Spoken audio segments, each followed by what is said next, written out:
There's a quote attributed to H. Jackson Brown Jr. He says, "Nothing is more expensive than a missed opportunity." I tend to agree with this. I also think it's interesting that these missed opportunities are also the most difficult, if not impossible, to quantify. Right? So if you think about our common understanding of progress or growth, it's a sacrifice, right? It's doing X brings us Y. Doing the work gets the result. It's a simple formula, and you can show your proof. You can work backwards, right? I started working out 1 hour a day 6 months ago. This is what I look like now. The cost was 1 hour a day. The result, well, this is what I look like now. But what's the inverse of that thinking? What's the cost of not doing the work or starting the journey or taking the steps? See, we don't think about that. We don't think about the opportunity cost. Our instinct is not to question the actions we don't take. I was listening to an old lecture from Jim Rohn, who I love because he's such a practical thinker. He's got ideas you can literally, plug right into your life. And he had an amazing point. He was talking about a conversation with an old friend in which he asks his friend, who apparently watches a lot of TV, he says, "Hey, what does that TV cost?" His friend says, "Well, I think it's like $500.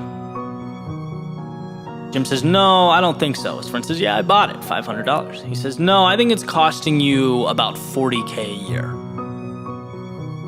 Why? Well, not because of what he paid for the item, but because of the opportunity cost. What his time using that TV could be reallocated to. That's what's so incredible about that point. It's like, just because you don't have something doesn't mean you aren't in fact losing out on it. Time is our most precious of commodities. Its utilization is the gateway to transformation. It should be protected. And, the intent of the message is not to walk around panicking about every second, of every minute, but more being aware holistically how recklessly we use our time. I don't know if you've ever looked at the screen time usage on a cell phone before going to bed at night. It's terrifying. Right? Some of it was necessary, but a lot of it wasn't. And what does that cost? What does 2 hours a day of not moving towards a dream or goal cost you? What about when it accumulates and it becomes 14 hours a week, or roughly 56 hours a month, or times 12, 672 hours a year? These numbers start to get eye-opening. Right? All it takes is a little awareness, and we see how often we dispose of time like it's valueless. Everything we do has a cost, because in doing it, we are making a decision to not be doing something else with that time. And again, I believe in balance. I want to emphasize that. I'm not suggesting that we walk around like robots, clocking in, clocking out, checking boxes so that we don't ever waste a minute, right? As the great Keith Urban says, the best days of my life were all that wasted time. We should explore and enjoy and love and laugh and experience life. But that awareness makes us more intentional with those pursuits. With our work time and our play time, it forces us in a way to prioritize, to ask ourselves what we want. Instead of only looking at progress like this vending machine where you put in X and Y comes out. Well, we can ask ourselves, what happens if I don't put in X? What happens if I keep it in my pocket? What won't come out? What could have existed that now won't? See, just because you don't see something slipping away, that doesn't mean that it isn't. And the immediate, the world in front of you, unfortunately, won't remind you of that. That's a bell you have to ring yourself. You have to peel back the what am I doing and unveil the what could I be doing? What could I be creating? What could reality look like? And maybe you think about it and you find that you're right where you want to be. And that's great. Maybe you realize you've accepted a tolerable existence at the expense of an ideal existence. In which case, I also have great news. You can change that, and you can change it now. We have to understand that you don't only have what's in front of you. You also possess a reality unseen. and undiscovered. So don't let the former cover up or diminish the latter. Don't lose the possibility of tomorrow with the distractions of today. Don't forget the cost of inaction with regard to those things that truly matter.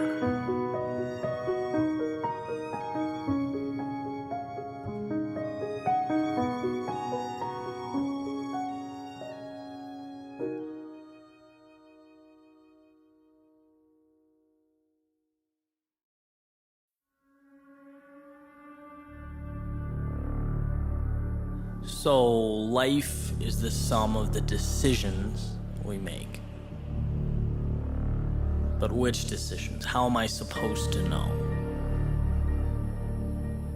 Well, maybe a list will help. Some pros and some cons. List 1. Finding the courage to do something new, okay? Cons. Well, it could be a waste of time. Could embarrass myself. Could lose money. Could get criticized. Pros. Could be life-changing. Finding the courage to go somewhere new, okay? Cons, might not like where I go, might not know how to get there, might regret going. Pros, could end up being the best decision I've ever made. Finding the courage to change myself, okay? Cons, might not like who I become, might try, fail, and feel worse than I did to begin with. It's possible.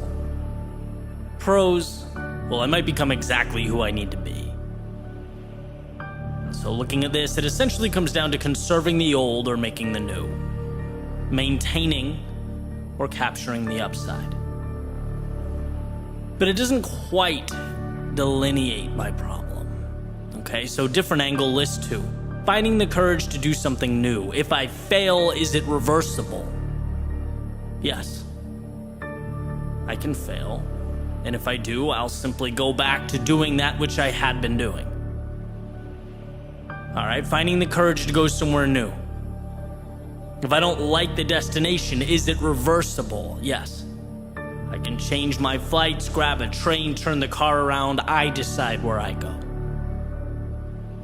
Finding the courage to change myself. If I don't like the trajectory, is it reversible? Yes. If I don't like how I'm evolving, I can stop.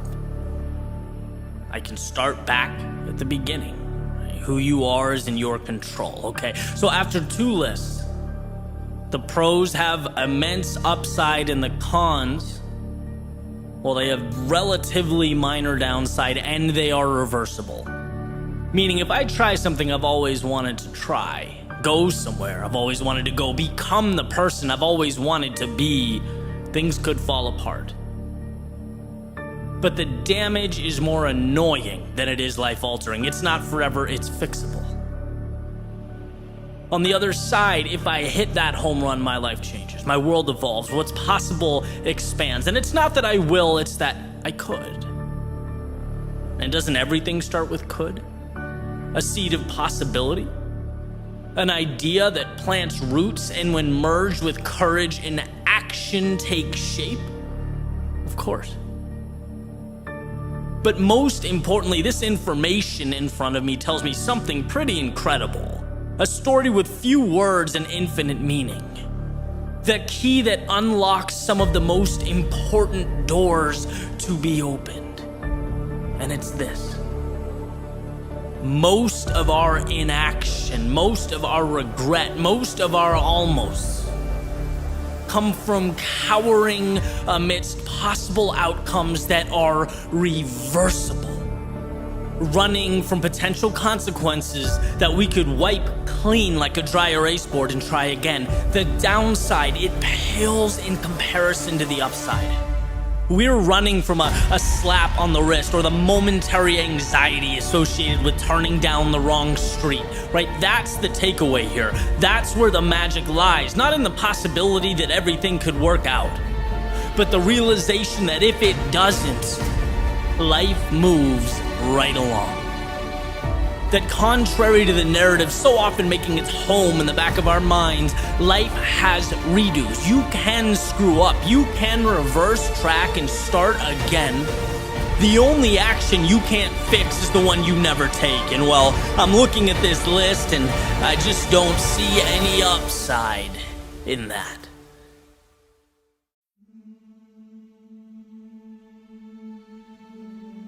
The saying goes, sometimes success is simply hanging on when others would be letting go. And that's it. Holding on. I've spent a lot of time focusing on what I need to do, worrying about what must happen in order to bridge the gap. But there comes a point where the difference comes down to what you won't do, what I refuse to do, where the true victory will be not in saying yes, but in saying no. Simply standing tall when the world demands I bow down. Success will be predicated upon where I build and defend my walls, refusing to be intimidated by the road ahead. I've actually come face to face with this adversary before. In fact, I meet him almost every day. And not on accident. I hunt him despite his strength. I pursue him even though he has the potential to harm. I do this again and again. Now, certainly sometimes, amidst the turbulence, I lose myself, forget, maybe ask myself why. What a strange dotted line to sign, right? Why volunteer to fight this battle? And the questions will bounce around in my head momentarily. But ultimately, I remember why. I sign up to face this demon because if I can beat him, I can beat anyone. In fact, if I can learn to consistently show up and prevail here, the rest of the world becomes a lot less intimidating. Little pawns on my chessboard. If I prevail here, I become the type of person who prevails, period. There's power in that. You seek out the monster to destroy the monster, and in doing so, remind yourself that destroying monsters is what you do. Life is full of them. In fact, we can't help but come into contact with them as we ascend to greater things. But those moments end up being much bigger than we may have initially expected. It's during these confrontations that we map out our understanding of the world. It's here we decide which rules govern our existence. See, when we seek out, confront, and defeat our monsters, two things happen. We show ourselves, one, that we can, and two, that it's who we are. So, you finish the dance with your demons, conquer them, reach your finish line, take off those running shoes, decompress, and that's that. So you think. But life says, no, not so fast. It says just because you're not running or in self-initiated combat with the monsters of your choosing doesn't mean they go away. It doesn't mean life is going to be smooth sailing. No, sorry, this world is tough. It's ups and it's downs, and those who successfully navigate its turbulence must be capable of handling that. And so the question inevitably becomes, are you? Are you capable of handling that? And there might be a world where you're unsure, but in this world, you've seen too much. You've earned your confidence. There was nothing trivial about all those steps you've taken, all those footprints in the sand, footsteps on the pavement. You weren't learning to win a race. You were learning to win at life. You were teaching yourself that, context aside, things you don't love will, from time to time, be dropped in front of you. And when the inclination is to run or retreat, you won't be lured in by fear's false promises, temporary discomforts. Because the world has been dropped in front of you before, and you found your way through it. When life feels like it's collapsing in on you, the walls crumbling down, the instinct is to let all the destruction impact your self-worth, to see it as an indictment or referendum on you as a person. But no, you've felt the walls crumbling before, and all you did was run harder. When it hurt, you rose. When you were tired, you found more. Your suffering mile after mile was not an indication that you weren't enough. It was merely an invitation to be better.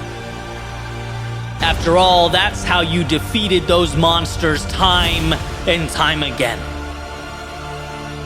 So here's to all those monsters we will face in life. The ones we seek out and the ones we don't. The ones we plan for and the unexpected. They're all the same. They all have the same vulnerability, same kryptonite, your mind. And your exposure time and time again to the self-induced depths of hell has made you invincible.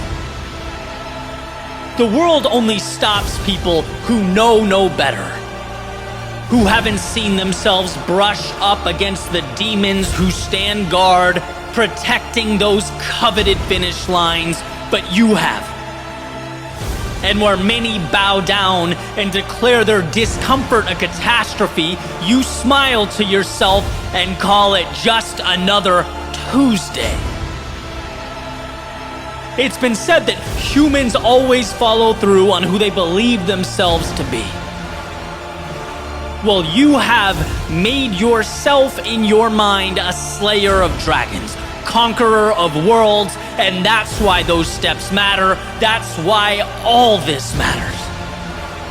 So next time you go hunting for that overly ambitious adversary of yours, and you find yourself face to face with him, tired, weak, maybe even temporarily unsure, remind yourself why you're here. Remind yourself that each step forward is a proclamation to the world that it's not about the here and now, it's about life. It's about defining who you are and ripping apart the world's limitations one by one. If you move forward here, you move forward anywhere. If you stand tall now, you bow to no one. And when the time comes, life hands you its problems and its obstacles, you'll stack them up and stand upon them. And so it's into the darkness of night, the chaos of battle you go, because that is, was, and always will be who you are.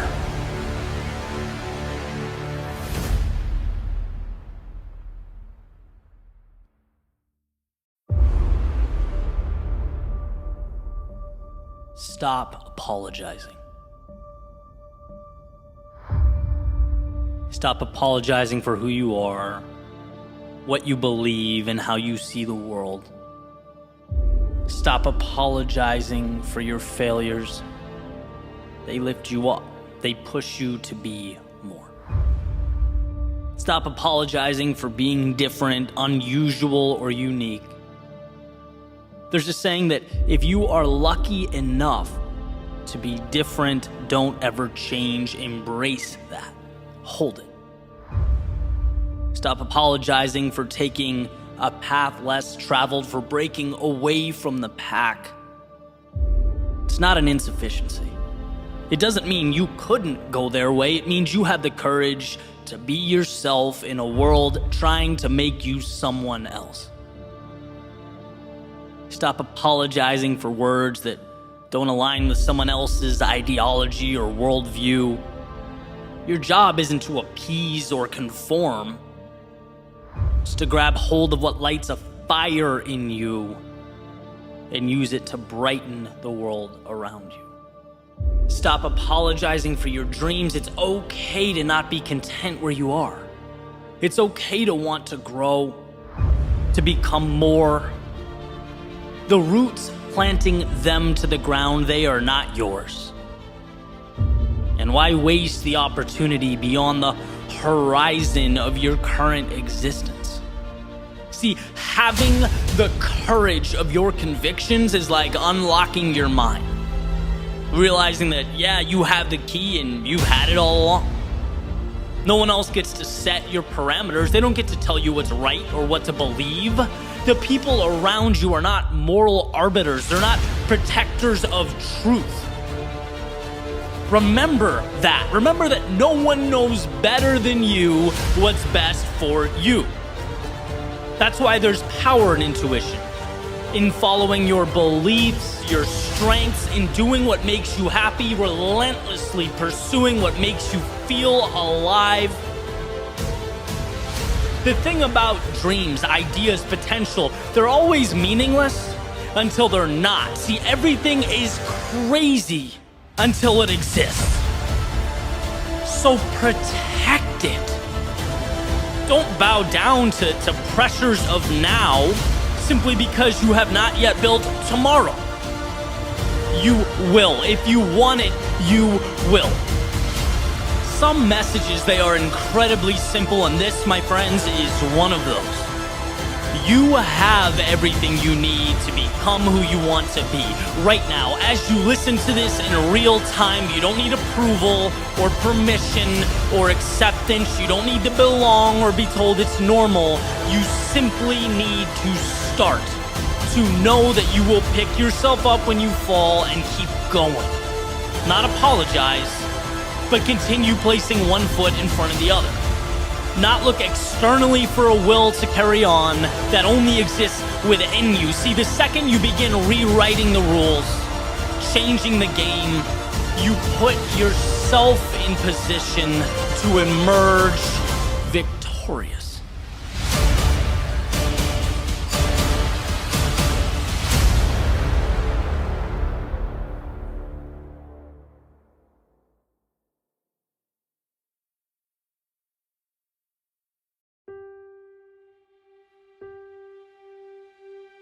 Could it be that the answers to our most challenging questions are so small that they're brushed off as insignificant?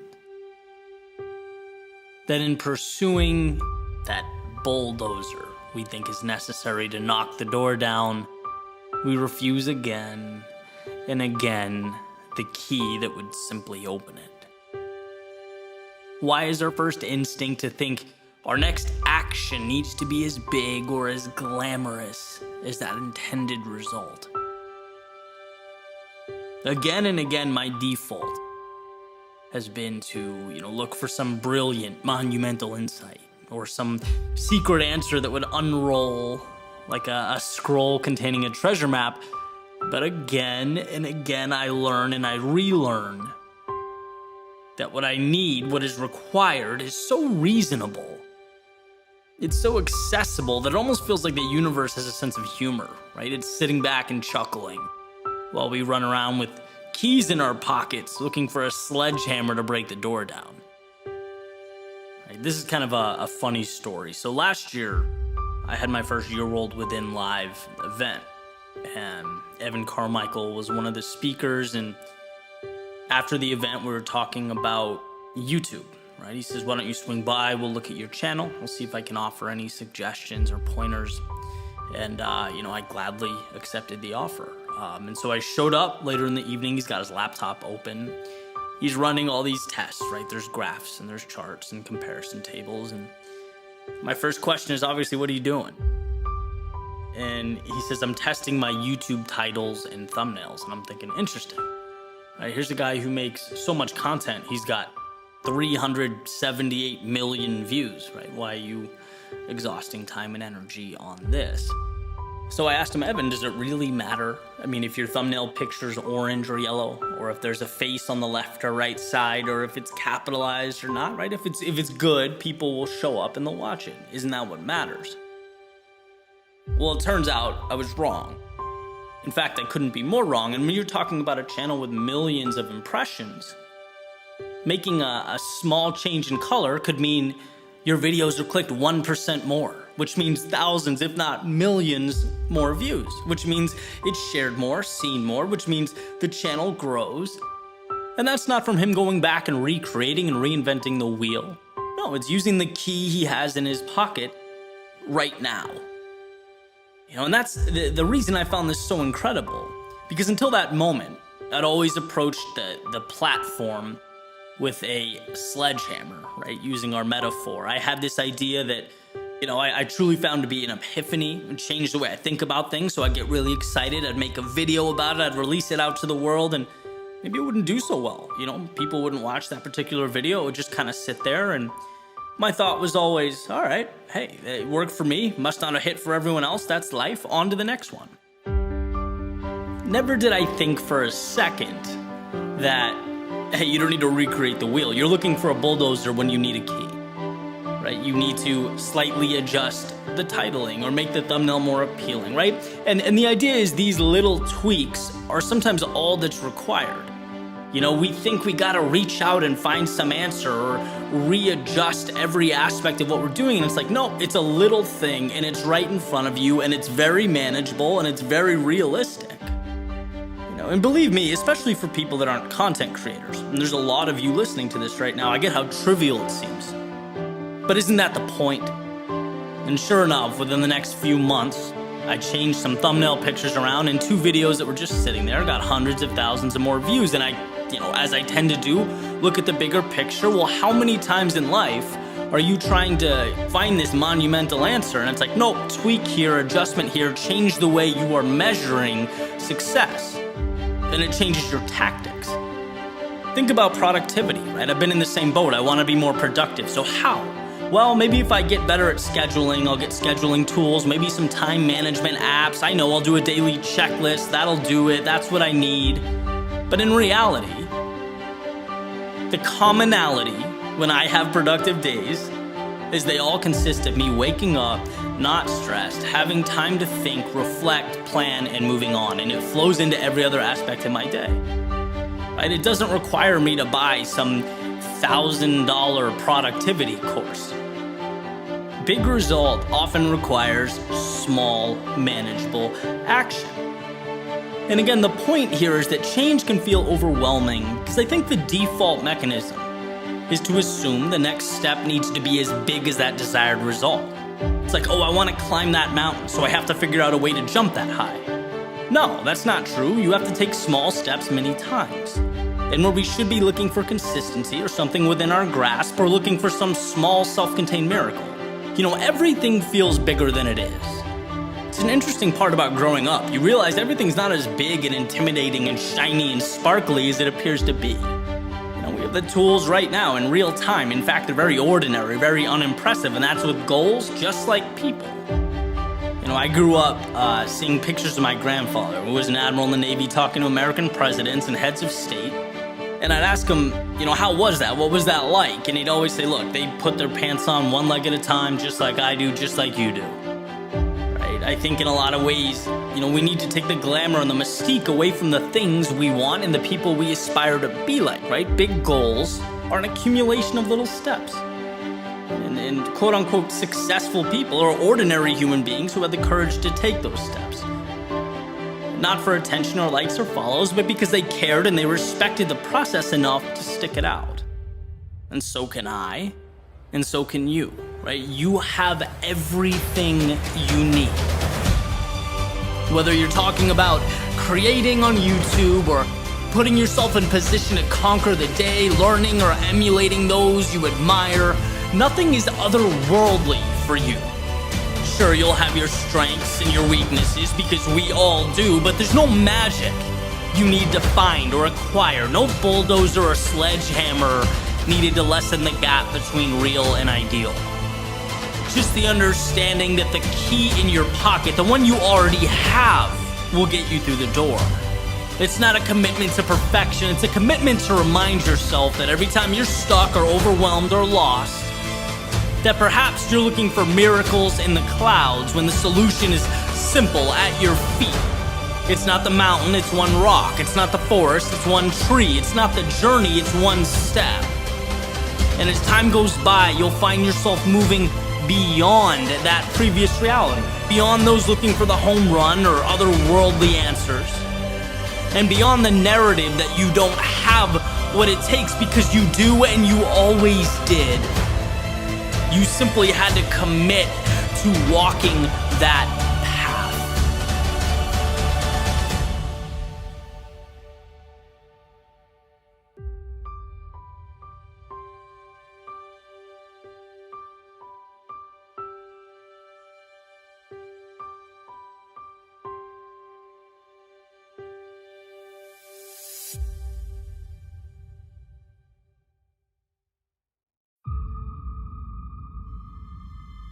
So imagine you're sitting down, having something to eat, thinking, relaxing, reading, whatever you're doing.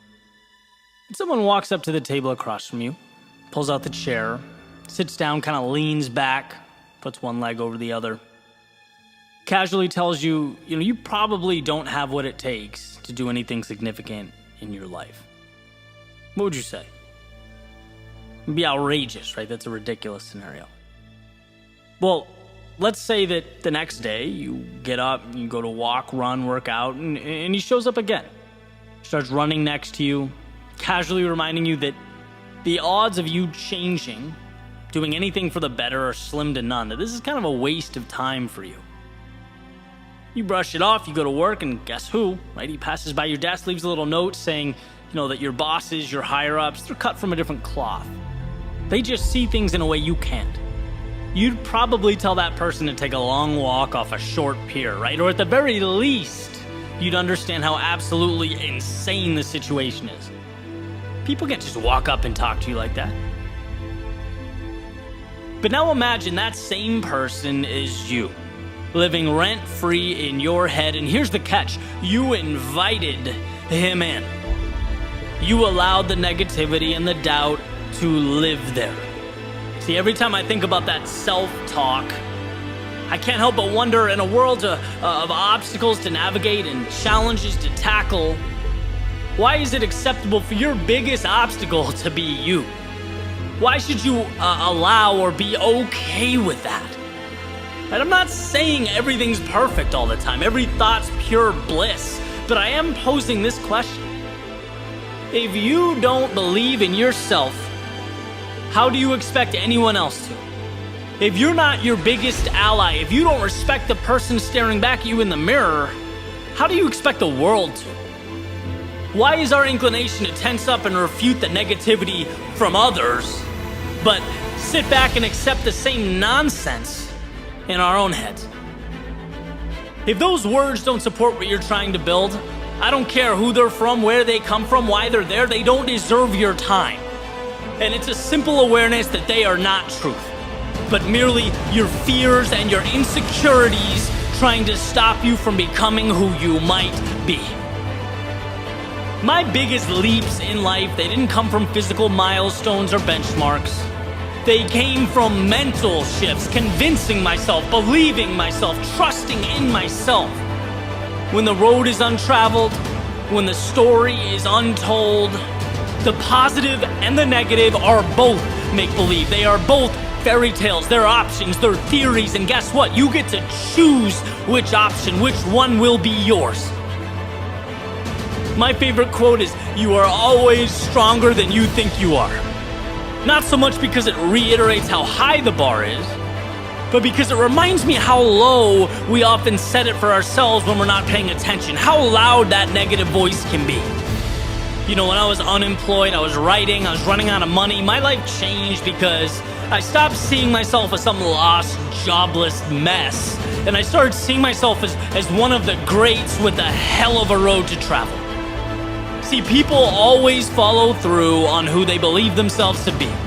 I refused to hear that you might fail and the not good enough, and I buckled up for the road ahead. And when you believe you can change and know that the road to your goals will be rocky, it will be uncomfortable, but worth it, you are taking that hostile voice and making him or her a spectator, not a decider of fate. And yeah, you will lose, you can't win all the time, and you will feel stuck, but life's not always smooth sailing, and sure, you'll be mad at yourself, but not every decision is a home run. But these situations are the byproduct of a journey, and here is my point. Self-belief is being able to differentiate your situation and pointless negative talk about the situation. It's about remembering that you are the gatekeeper of your own mind. When you believe in you, it places your faith, your strength, and your determination in the driver's seat. It makes everything else trivial, meaningless. It makes it an option that you are simply not going to choose.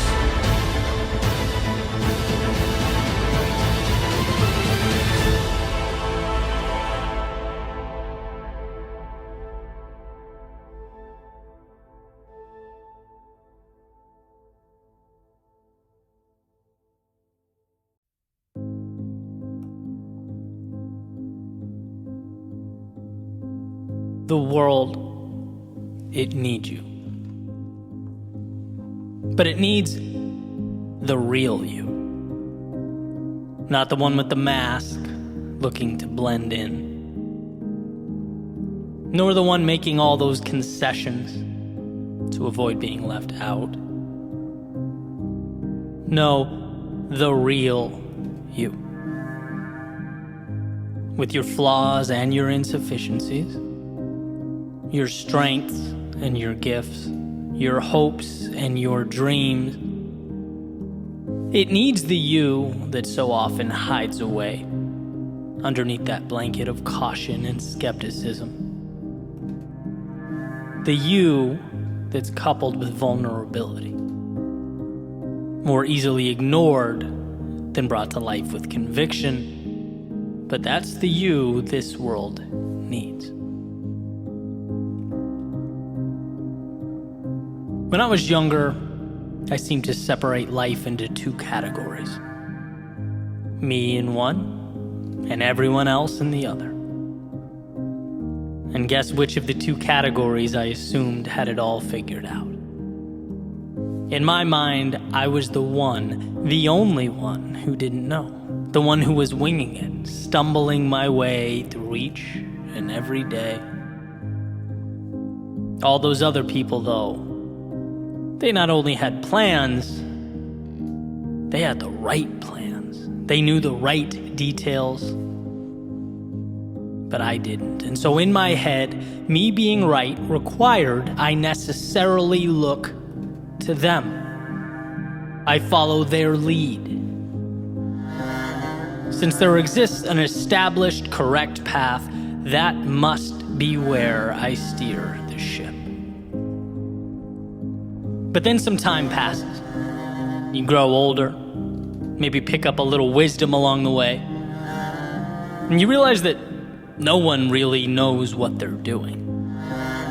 There are very few objectively correct roads that must be traveled. Life is not a paint by number, it's a blank canvas. And understanding this changed the image in my head. From one of me knocking on the door of a party everyone else was at, to visualizing almost 8 billion individual souls running around trying to figure things out in the limited stretch of time they have here on planet Earth. I realized I had at times felt small only because of the gravity I attributed to people who were just trying to figure it out themselves. And the point, certainly not to diminish anyone else's journey, it was to give myself permission to embark upon my own. It's just hard to do that when you view everyone else as one collective, all-knowing entity, as opposed to 8 billion people just like you with thoughts, fears, hopes, and plans. The question is not what is the right thing to do here. The question is, when will you allow yourself to venture out into the world and find what the right thing means for you? That's what's required. And the world will be better for you having found it, because after all, no one sees life like you do. No one has the background or worldview. The universe has conspired to put you as you are here now. Almost an impossible occurrence in and of itself. How easy that is to forget. We were born on the summit, yet the inclination, for some reason, is to keep our eyes closed. No, open them. Take it all in. Allow the view to propel you forward. The world needs you. It needs you with your mistakes that have helped you evolve into the person you could never have been without them.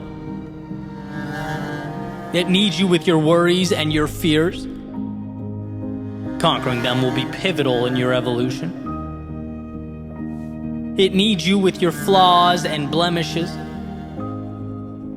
How else would life convince you that the things that make you different are the same things that make you strong?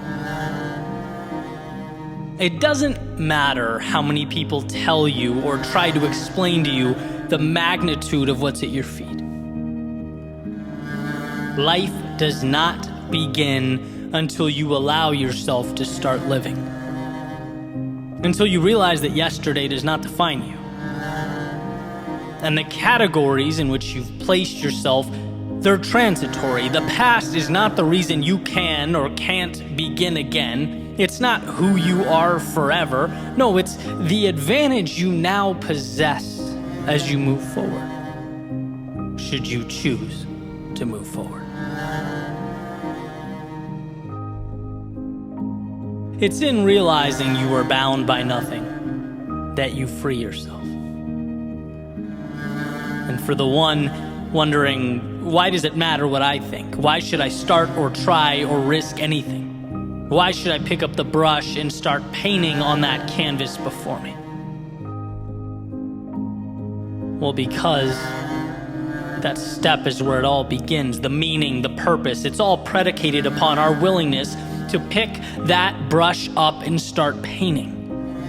You ask, what's the point? The point is everything. One detail at a time, we dismantle our previously held notions about what life is supposed to be and finally start living one that matters. No one's masterpiece will look like yours. No one's depiction of life will follow the same parameters you've etched onto that canvas. In fact, there are people that will be changed forever because you chose to live your life fully. There are lives of those around you that will be transformed because you picked up the brush. There are stories that will now end in triumph because you found the courage to start, to see light in yourself.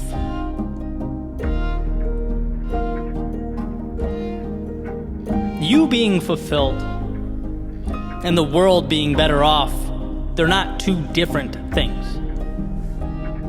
When you live a life true to yourself, when you let go of the have-tos and step into the get-tos, the world experiences the luxury of the beauty that comes next. When you fill your cup up first, you're able to then replenish those around you. That's not nothing. So who are you? Beneath the characterizations, beneath the roles you've taken on, beneath what you feel you're supposed to be, all that.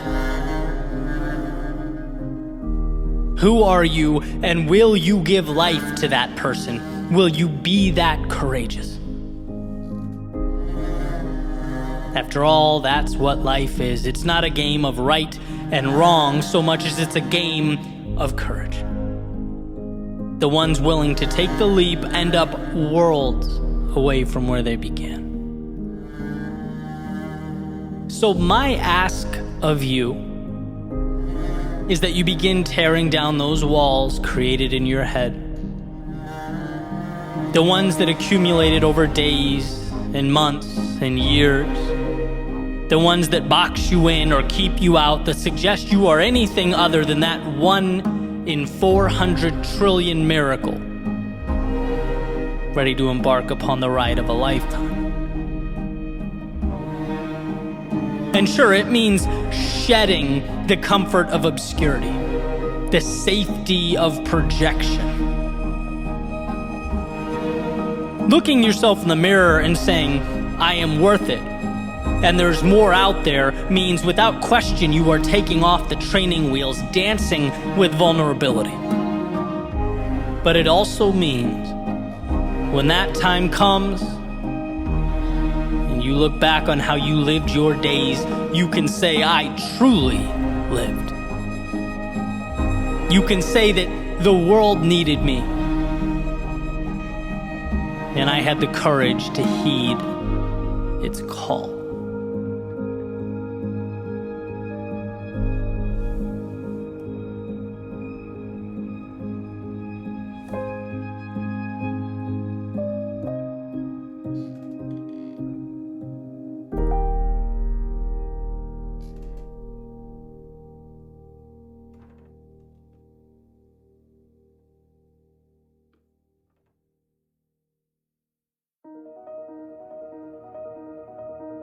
Normality is a paved road. It's comfortable to walk, but no flowers grow. Vincent van Gogh. What is normality? Well, according to the dictionary, normal is the usual, average, or typical state or condition. Common. Normal is also a decision. There's a quote by Robin Sharma, and I've looked to this for years. It states, if you want what the 5% have, you need to be willing to do what only the 5% are willing to do. What they obtain is not, definitionally speaking, normal. It's uncommon. And what they do to arrive at that outcome is also uncommon. They play by a different set of rules, and in doing so end up with an entirely different outcome than most. To put it simply, we arrive at normal when our effort level is normal. You put in normal hours or give average effort at work, most likely your results, career progress, compensation will be normal. You pay moderate attention to your fitness, your health, well, your level of physical fitness will be normal. You dedicate typical levels of effort to your relationships will be normal. Not terrible, but not remarkable. Right? And I'm sure you get the idea here, the pattern. Generally, over time, what we get starts to reflect what we gave. And here's where the self-assessment comes in, the awareness. You have to ask yourself, in pursuit of something greater, whether your actions are aligning with your goals and objectives. There's nothing so futile as telling yourself you're going to achieve miraculous, larger-than-life outcomes, and then putting in average, typical, normal effort. If normal goes in, normal comes out. And as I was thinking about this recently, as it pertains to my life, I had a little epiphany. right? So fitness is a big area of focus for me. I run or do some type of strength training 6 days a week. As far as I can tell, that level of effort is beyond normal, right? I go above and beyond in that area of my life. But even though I'm aligned on my mission to be the 5% there, I realized there was a gap. I realized my diet was very normal, completely unextraordinary. It's just easy to convince yourself to eat whatever you want after a really long run, right? Why not pizza? After all, it's the normal thing to do. But I had to remind myself that what I wanted in that area of my life, holistically, is not normal. Therefore, the inputs cannot be normal. It was time to start standing up to those things that are very easy to say yes to rationalize. And that's the idea here. I pick my 5% categories where I truly want to excel and make sure there is nothing normal about their development. You want top tier results? You have to give top tier effort. Make the sacrifices, map out the path. I've come to see this differently over the years. It's not an indictment against you as a person for choosing normal, but know that it is indicative of a choice. And the output eventually comes to align with the input. All the actions or lack thereof stack up to resemble something.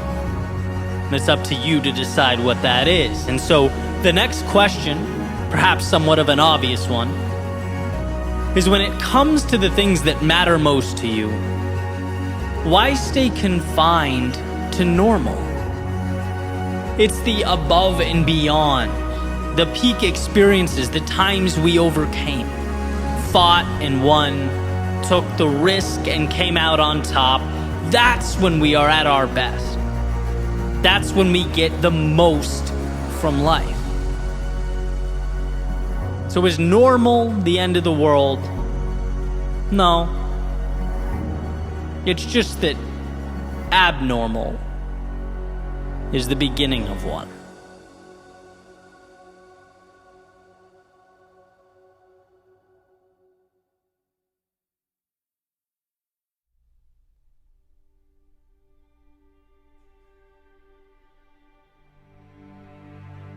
Came across a quote recently that said the road to success is dotted with many tempting parking spaces. And I thought this demonstrated or captured a realization that's pretty hard to articulate. And that is just how tempting it is to rationalize stopping or discontinuing your journey when life gets tough. How much sense it always makes to want to call it quits when things get uncomfortable. It's like, it's not just that doing something valuable is hard. It's that it's hard, and every 3 feet there's an invitation to not have to do it anymore. There's an endless supply of exit signs and escape routes. Therefore, accomplishing a goal is simultaneously saying yes to the challenging things while also saying no to the comfortable things. It's fighting off two demons at once. The good news, though, is that you were made to do just that. You just have to change the way you internalize the process. You have to change what you see along the way. I talk a lot about perfection as the enemy.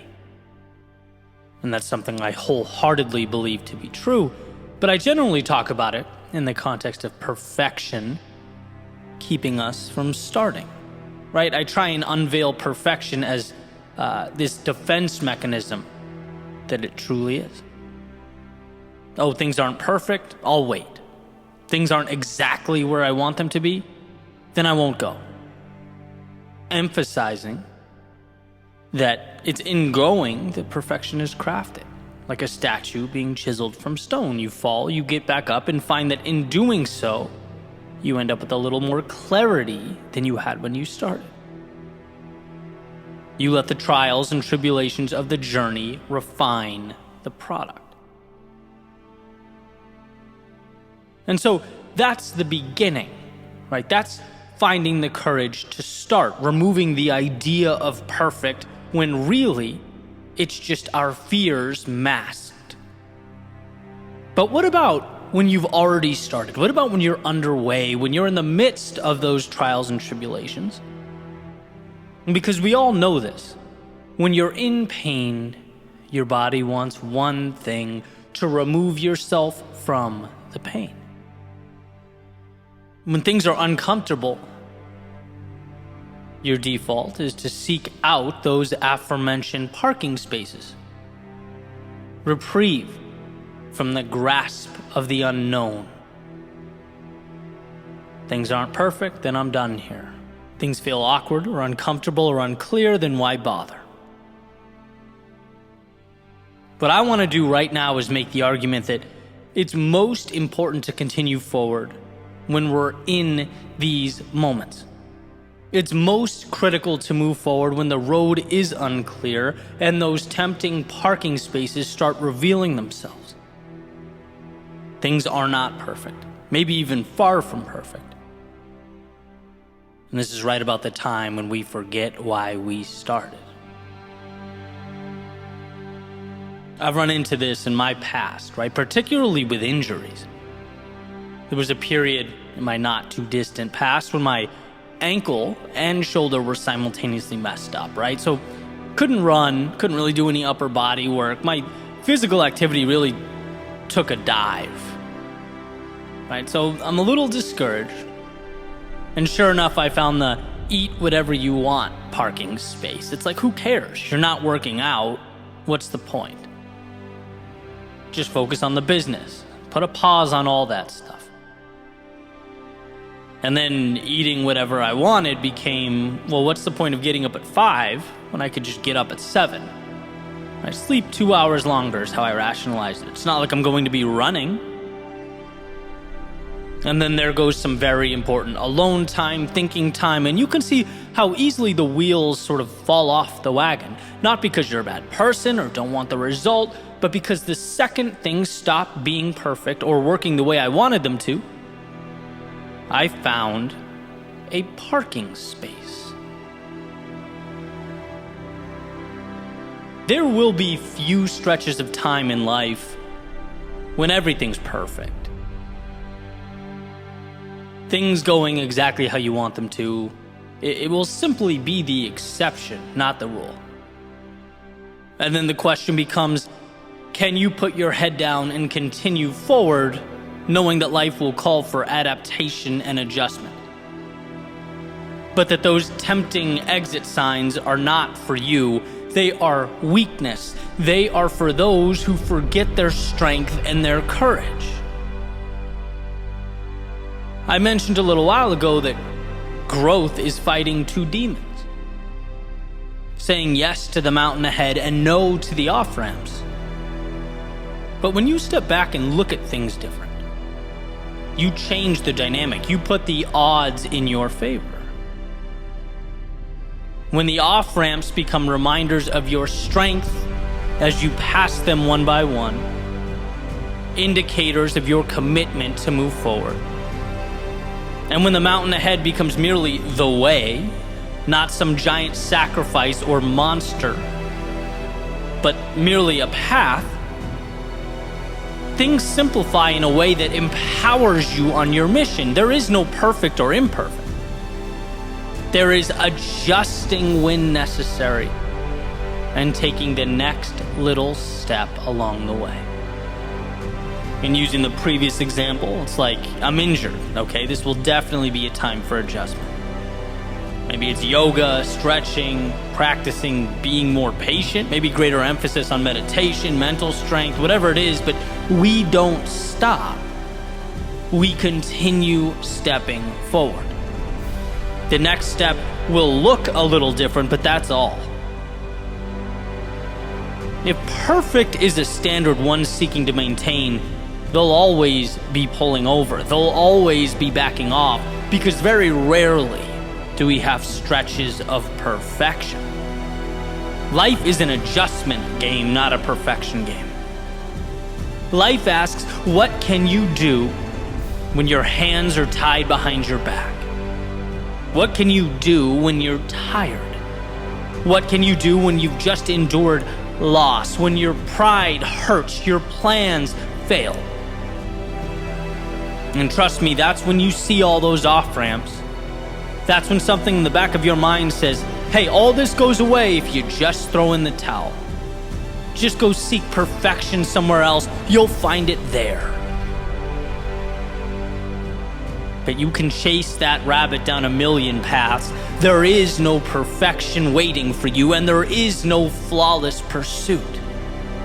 Life comes down to what will you do now? Where you are with what you have, can you find a way to win when it hurts? Look, we all need to understand that life is innately difficult. And success calls for a simplification that is adapting and stepping forward.